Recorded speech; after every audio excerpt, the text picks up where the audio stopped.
There are several types of chemistry required in romantic relationships. A variety of different neurochemical processes and external stimuli have to click in the right complex and the right sequence for someone to fall in love.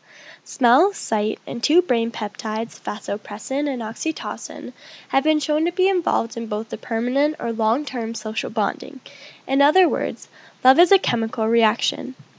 However, through watching The Notebook and studying Greek philosophers, it has altered my original assertion that multiple definitions of love do not exist.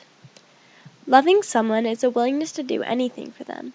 Being in love with someone is an eagerness to do anything for the person without hesitation.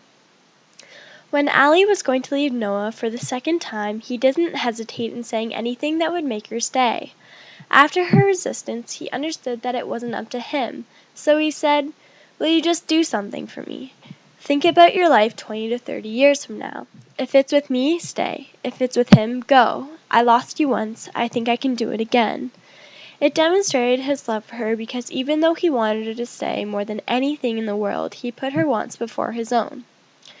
Noah's averseness to the doctor's diagnosis and his children's doubts prove that love is not just a chemical reaction, because even though Ali was not herself, he proved his commitment to be everlasting.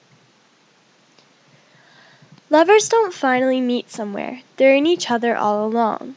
Despite the 7 years Ali and Noah spent apart, once they were back together, it was as if no time had passed. They didn't fall back in love when they were reunited, their love just never stopped. When Lon proposed to Ali, she couldn't help but see Noah's face, which correlates with Martha saying to Noah, "When you look at me, you just see right past me." It is indicative that true love is timeless, it has no boundaries or dimensions. Love does not seldom exist in human beings. Eric Simikus spoke as follows: "Love is not merely an affection of the soul of man towards the fair or towards anything, but it is to be found in the bodies of all animals and in productions of the earth. A prime example of this is the love between bees and flowers. Without each other neither could exist. The flower supplies the nectar for the bee to survive, and the bees inadvertently carry the pollen from flower to flower. Love is the harmony between all creatures and living organisms on the planet. Even after all this time, the sun never says to the earth, 'You owe me.' Look what happens with a love like that. It lights the whole sky." Love is diverse. Not only does it exist in everything, but there is vulgar and noble.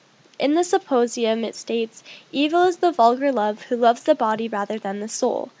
Inasmuch as he is not even stable, because he loves a thing which in itself is unstable, and therefore when the bloom of youth which was desiring is over, he takes wing and flies away, in spite of all his words and promises.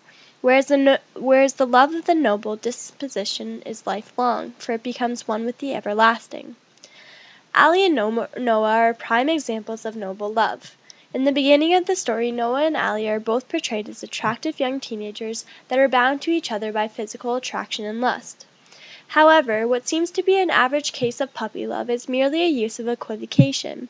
When Ali and Noah are introduced as characters in their old age, stripped of their looks, and the love they share in old age and sickness has far surpassed the love they shared as teenagers. At 17, I lack personal experience in the area of true love. My parents are divorced and I'm too young to endure a relationship that is worthy of the title of noble love. The closest thing I have is my bunny.